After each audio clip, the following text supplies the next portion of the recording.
Hey everyone, and welcome back to the channel. Let me ask you a question.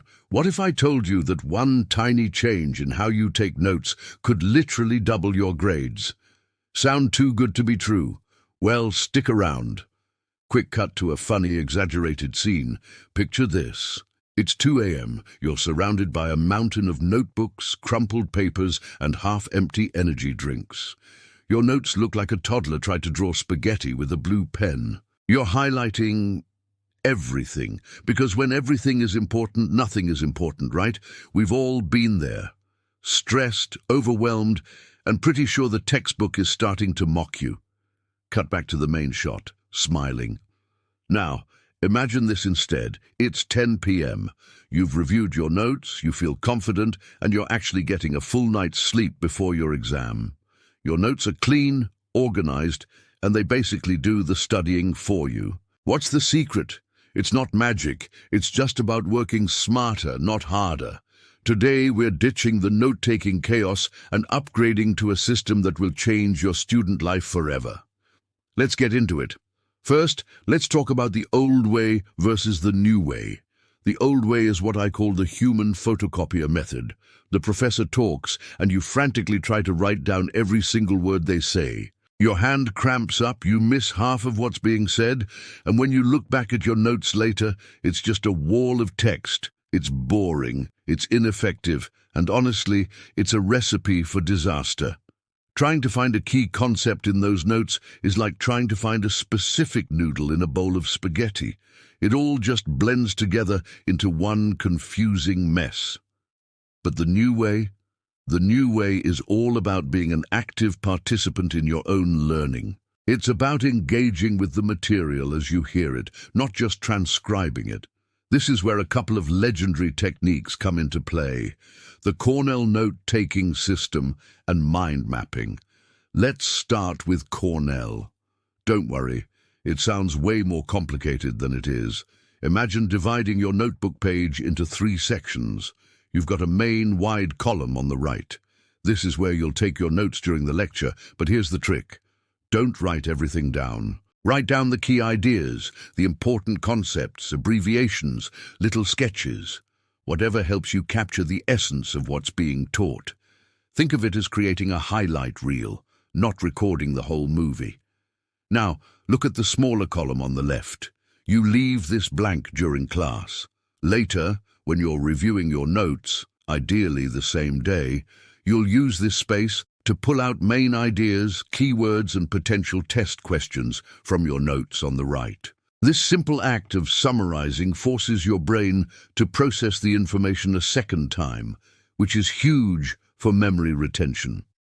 Finally, there's a small section at the very bottom of the page. This is your summary section. After you've filled out your cues on the left, you write a 1 or 2 sentence summary of the entire page. If you can't summarize the page, it means you didn't fully understand the content, and that's your cue to review it again or ask for help. It's a built-in comprehension check, see? Simple, clean, and incredibly effective. But what if you're a more visual learner? What if lines and columns feel too restrictive for your creative brain? Well, my friend, allow me to introduce you to the wonderful world of mind mapping. Mind mapping is like creating a thought tree. You start with the main topic in the center of the page. Let's say your lecture is about photosynthesis. You write photosynthesis right in the middle and circle it. Then every time a new main idea is introduced, like light-dependent reactions or the Calvin cycle, you draw a branch coming out from the center and label it. From those main branches, you can add smaller sub-branches for details, examples, and key terms. The best part about mind mapping is that there are no rules. You can use different colors for different themes, add little doodles and symbols, make it your own. These visual cues help your brain create connections and associations that you just don't get from linear notes. Instead of a boring page of text, you have a vibrant, organized map of the information. It's like turning your notes into a piece of art that also happens to be a powerful study tool.